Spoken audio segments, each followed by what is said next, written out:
बैठे हैं। इन्होंने कई बार यहाँ का नेतृत्व किया मिनिस्टर के रूप में, एमएलए के रूप में। और भाई आयुब साहब भी यहाँ पर आने के बाद में इन्होंने भी अच्छा काम किया है। हमारे एसडीएम साहब भी है, सभापति जी के साथ उप सभापति जी भी बैठे हैं, भाई हनुमान बागड़ा जी बैठे हैं, और हमारे सभी पार्षदगण भी है, तो युवा पार्षदगण भी है, और भी सब पार्षदगण मौजूद है। सारे यहाँ के अधिकारीगण भी है, आप सब लाभार्थी भी है। आप सबको जानकारी है इस बात की कि राजस्थान ने एक नया इतिहास कायम किया है। राजस्थान के मुख्यमंत्री अशोक गहलोत जी को तीसरी बार राजस्थान की जनता ने जो मुख्यमंत्री बनने का अवसर दिया, जो आशीर्वाद दिया, उस क्रम के अंदर इस बार अशोक गहलोत जी ने जो हर बार ही कुछ न कुछ राजस्थान की जनता को बड़े फायदे दिए हैं, लेकिन इस बार जो इन्होंने सीएम साहब ने विशेष रूप से गवर्नमेंट कर्मचारी को, चाहे ओपीएस का फैसला हो, चाहे ईडब्ल्यूएस का फैसला हो, चाहे ये 10 जो अभी योजनाएं आप लोगों ने देखी, महंगाई राहत के कैंप के माध्यम से हम लोग गांव के अंदर गए, शहरों के अंदर गए, जो कैंप लगा है उसमें जितना फायदा लोगों को मिला है, बिजली का बिल फ्री हो रहा है, फ्यूल चार्ज फ्री कर दिया, खेती का बिल फ्री हो गया, 25 लाख रुपए तक का इलाज फ्री हो गया, गाय खत्म होगी तो एक गाय का 40,000 रुपये सरकार दे रही है, कोई व्यक्ति एक्सीडेंट में खत्म हो गया तो 10 लाख रुपए उसको मिल रहे हैं, 500 रुपये में सिलेंडर मिल रहा है, और पेंशन जो पहले 500 थी 750 कर दी, 1000 मिल रही है। इसके अलावा कई जो नरेगा की योजनाएं जो पहले खाली गाँव में चलती थी, अब शहरों के अंदर भी प्रारंभ हो गई।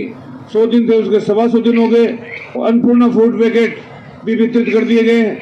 यानी ये व्यक्तिगत लाभ है, उस व्यक्तिगत लाभ से जनता ने यह तय कर लिया है कि राजस्थान के अंदर हर हालत के अंदर कांग्रेस पार्टी को वापस ला के रहेंगे। अशोक गहलोत जी का सपना है, अशोक गहलोत जी की सोच कि राजस्थान के कम से कम 156 प्लस सीटें हम जीतकर राजस्थान में सरकार बनाए। इस प्रकार आप लोग देख रहे हैं रात दिन यहाँ पर जितनी योजनाएं आ रही है, और उन योजनाओं से मुकाबला करने के लिए भारतीय जनता पार्टी के पास में तो कुछ नहीं है। भारतीय जनता पार्टी तो बिखरी हुई पड़ी है, 10-12 इनके मुख्यमंत्री बने हुए घूम रहे हैं राजस्थान के अंदर, और यहाँ पर भी इनका टिकटार्थियों का कोई ठिकाना नहीं है, किसको मिले किसको नहीं मिले, क्या हालात हुई भी है इनकी आप लोगों को पता है। इनमें कोई भी काबिल आदमी नहीं है, 10-12 मुख्यमंत्री बने घूम रहे हों, लेकिन इनके जो सेंट्रल का नेतृत्व है उनमें कोई भी काबिल व्यक्ति नहीं है। इसलिए देश के प्रधानमंत्री को खुद को यहाँ पर आकर संभालना पड़ रहा है। लेकिन आपको कहना चाहता हूँ कि देश का प्रधानमंत्री एक बार आ जाए, चाहे 6-6 बार तो यहाँ पर सभाएं कर दी है, कुर्सियां खाली पड़ी रहती है, कोई भी राजस्थान की जनता को किसी प्रकार का आज तक नरेंद्र मोदी जी ने कुछ दिया नहीं है। लेकिन आपको कहना चाहता हूँ, चाहिए आज कोई बड़ी वाली बात नहीं है, जो जिम्मा उन्होंने संभाला है, अशोक गहलोत अकेले काफी है उनके मुकाबला करने के लिए। जिस प्रकार उन्होंने सरकार गिराने की कोशिश करी, आपको पता है, हमारी मध्य प्रदेश की चुनी हुई सरकार गिरा दी, हमारी महाराष्ट्र की सरकार गिरा दी, हमारी पहले कर्नाटक की सरकार गिरा दी, कई जगह इन्होंने सरकारें गिराने का कोशिश करी, कामयाब भी हो गए। कई जगह हमारी बन रही थी सरकारें, वो इन्होंने बनने नहीं दी। लेकिन यहाँ पर जिस प्रकार का इन्होंने प्रयास किया राजस्थान के अंदर, ये तो राजस्थान का एमएलए मजबूत था, ये तो अशोक गहलोत का नेतृत्व मजबूत था, जिसकी बदौलत अमित शाह और नरेंद्र मोदी को मुंह की खानी पड़ी। ये उनके इस बात की तकलीफ हो रही है। इस चुनाव के अंदर वो खुद यहाँ पर संभाल रहे हैं, और देश का प्रधानमंत्री और खुद यहाँ राजस्थान संभालेगा, ये कद हो गया। अपने आप वो कहते हैं कि ये तो विश्व गुरु है। अरे कहाँ विश्व गुरु की हैसियत रखने वाले, और कहाँ राजस्थान के अंदर पड़ाव डालने की सोच रहे हैं। डाल लो पड़ाव, कोई दिक्कत नहीं है, सब मुकाबला करने के लिए तैयार है, पूरी प्रदेश की जनता तैयार है। 6 मीटिंगें उन्होंने कर ली है, और राजस्थान के अंदर किसी भी प्रदेश के अंदर देश का प्रधानमंत्री अगर मीटिंग करता है, अरे मीटिंगें करते थे उस जमाने में जब पंडित जवाहरलाल नेहरू, इंदिरा गांधी जी थे, एक मीटिंग करते थे पूरे देश प्रदेश के अंदर, और उसका हल्ला हो जाता था, उसका प्रचार हो जाता था। और गली गली में मीटिंगें कर रहे हैं। सीएम साहब ने कहा है कोई बड़ी वाली बात नहीं, आपकी नगर पालिकाओं में भी मीटिंग करने नरेंद्र मोदी आ जाए तो कोई बड़ी वाली बात नहीं है, आपको कहना चाहता हूँ चुनाव के अंदर। लेकिन कोई फर्क नहीं पड़ेगा, प्रदेश की जनता ने तय कर लिया है। नागौर की 10 विधानसभा क्षेत्र के अंदर अभी पिछले चुनाव में इनको सिर्फ 2 सीटों के ऊपर जीत मिली थी भारतीय जनता पार्टी को, अब वो भी नहीं मिलेगी। 10 की 10 सीटें कांग्रेस पार्टी नागौर में भी जीतेगी, और पूरे राजस्थान में भारी बहुमत के साथ के अंदर। इसलिए आपको हम ये आज कहना चाहते हैं, मैं भी आज सुबह से यहाँ पर हूँ, कल शाम को आया था, देखा है मैंने, लोगों को टटोला है, लोगों का मानस टटोला है। हो सकता है टिकट के लिए टिकटार्थी का टिकट मांगते हैं लोग, मांगने का सबको अधिकार है, कोई दिक्कत नहीं है। लेकिन टिकट मिलने के बाद के अंदर किसी भी व्यक्ति के पक्ष के अंदर कोई फैसला अगर पार्टी कर देती है तो हमको ईमानदारी के साथ में उसके साथ में लगना चाहिए। देखो आपको मैं कहना चाहता हूँ, ऐसा मुख्यमंत्री राजस्थान के अंदर जो मिला है प्रदेश को, ऐसा मुख्यमंत्री पूरे देश के अंदर कहीं भी नहीं मिल सकता। अशोक गहलोत का अपने आप के नाम है, अपने आप में एक स्थान। गरीबों के मसीहा, गरीबों के लिए दिन रात सोचते हैं। और वो वोट बैंक जो भारतीय जनता पार्टी का वोट बैंक था, उसको भी उन्होंने तोड़ दिया है। ईडब्ल्यूएस के अंदर जो ब्राह्मण, बनिया और राजपूत समाज जो भारतीय जनता पार्टी का एक तरह से वोट बैंक माना जाता था, उसको भी पलट के रख दिया है। उसकी बदौलत नगर पालिकाओं के अंदर भी हमारे चेयरमैन बनने लगे, हमारे सभापति बनने लगे। मेरे कुचामन के अंदर भी 40 साल से भारतीय जनता पार्टी का बोर्ड था और मैंने अपील करी थी लोगों को कि मुझे एक बार भारतीय कांग्रेस का बोर्ड चाहिए, और 40 साल के बाद के अंदर वहां पर कांग्रेस का बोर्ड बना दिया। लोगों को आपको कहना चाहता हूँ, मैं जाता हूँ गाँव के अंदर, प्रचार करता हूँ, लोगों को मैंने समझाने की कोशिश करी। इस बार भी मैं जाता हूँ, सभी कैंपों के अंदर मैंने अटेंड किया और सब लोगों को मैंने कहा कि 25 साल पहले मैं आया था यहाँ पर 98 के अंदर जब मुझे टिकट मिला था, गांव से सबसे मैं जीत के गया था, लेकिन अकेले कुचामन में मैं हार गया था। लेकिन कुचामन के लोगों को मैंने आह्वान किया है कि आपके मैंने काम किया है। जिस प्रकार से वहां पर क्या आप लोग देख सकते हैं क्या हालात थी। एक छोटी तहसील मिली थी, उप तहसील थी वहां पर, उस उप तहसील को तहसील मैंने बनाया, एसडीएम कार्यालय मैंने बनाया, वहां पर एडीएम बनाया, एडिशनल एसपी बनाया, एडीजे कोर्ट खोला, नगर पालिका को नगर परिषद बनाया, एक विश्व स्तरीय स्टेडियम बनाया, और उसके अलावा वहां का बस स्टैंड जो पिछले टाइम के अंदर हमारा छीन के ले गए थे बीजेपी के लोग, उसको वापस लाके वहां पर खड़ा किया। जिले का हॉस्पिटल बनाया, कस्तूरबा गांधी आवासीय विद्यालय बनाया, गरीबों के लिए 1 करोड़ का छात्रावास बनाया, मुस्लिम बालिकाओं के लिए छात्रावास बनाया, हर काम किया हमने। वहां पर लोग कुछ वाटिका बना रहा हूँ, 10 करोड़ का टाउन हॉल बन रहा है, 10 कॉलेज खोल दिए पूरे राजस्थान के अंदर। एक एमएलए के 10 कॉलेज नहीं, लेकिन नावा विधानसभा में मैंने अकेले 10 कॉलेज खोल दिए।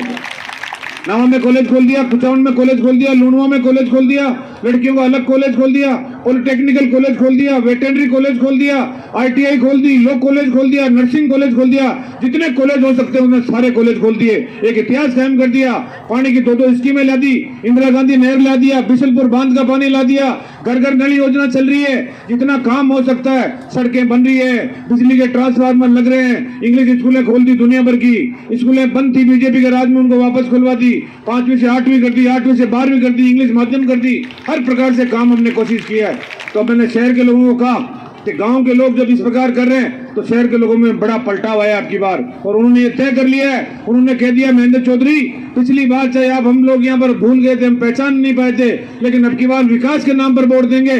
और आपको कहना चाहता हूँ, जिस भी कैंप में मैं जाता हूँ, अपनी इच्छा से 10-10, 20-20, 40-40 नौजवान, बुजुर्ग, महिलाएं, माताएं, बहनें जो भारतीय जनता पार्टी का परंपरागत वोट बैंक है, वो अपनी उस पार्टी को छोड़ के आकर खुले रूप से कांग्रेस पार्टी के पट्टे पहन रहा है। ये शुभकामनाएं मैं आपको देना चाहता हूँ।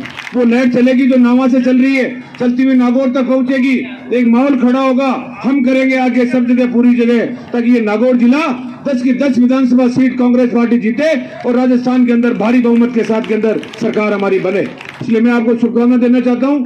आपने जो पट्टा वितरण का कार्यक्रम किया, बहुत अच्छा कार्यक्रम है। मैं पूरे टाइम भी शामिल रह सकता था, लेकिन मुझे अभी और भी कार्यक्रमों के अंदर कुचामन में कई से कार्यक्रम दिए हुए हैं, क्योंकि मैं आज दिन भर आप लोगों के बीच के अंदर हूँ। मैं आपको शुभकामनाएं देता हूँ। चेयरमैन साहब, सभापति जी, उप सभापति जी, सारे पार्षदगण और हमारे जितने भी बैठे अधिकारी, बहुत अच्छे सब काम आप कर रहे हैं। नाम रोशन करें, क्योंकि राजस्थान में नाम जाता है कि कौन से नगर परिषद में कितने पट्टे वितरण हुए। कुचामन के अंदर भी पट्टे वितरण के अंदर राजस्थान में एक इतिहास रचा गया है। उस प्रकार आप भी जो कर रहे हो काम, बहुत अच्छा काम कर रहे हो, आगे बढ़ो।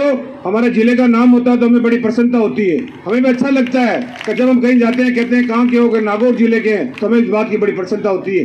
यही कहना चाहता हूँ और आप सबसे यही निवेदन करना चाहता हूँ, हमारी इस बात को भूलना मत। 2-3 महीने बाद में जो इलेक्शन आ रहा है, किसी के बहकावे में आना मत। ये जाति धर्म की बात करने वाले अब तक तो जाति धर्म का जहर घोलते थे, और जब उनको पता लग गया कि हमारी जमीन खिसक रही है, तब उनको दूसरे धर्म भी याद आने लगे। मैंने देखा अभी कुचामन के अंदर एक लीडर आया था वहां पर 2 दिन पहले, और वहां पर अब जो दूसरे धर्म की जो बात आज तक नहीं सुनना चाहते थे, दूसरे धर्म को आज तक एक टिकट नहीं देना चाहते थे, उनको भी अब दूसरा धर्म अच्छा लगने लग गया। उनको पता लग गया है कि हमारी जमीन यहाँ पर खिसक रही है, इसलिए वो भी पाखंड करने के लिए सोच रहे हैं। इसलिए मेरा आप सबसे निवेदन है, आप सब लोग एकत्रित रहें, मजबूत रहें।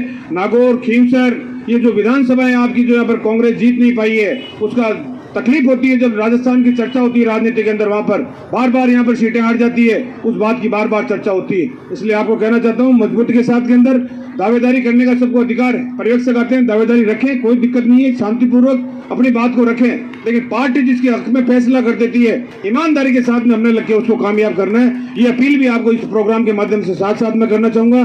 पुनः आपको मैं बहुत बहुत शुभकामनाएं देना चाहता हूँ। अच्छा कार्यक्रम आपने किया, उसके लिए पट्टा जिनको मिल रहा है, पट्टे कहाँ मिलते हैं, कई सालों तक पट्टे नहीं मिलते।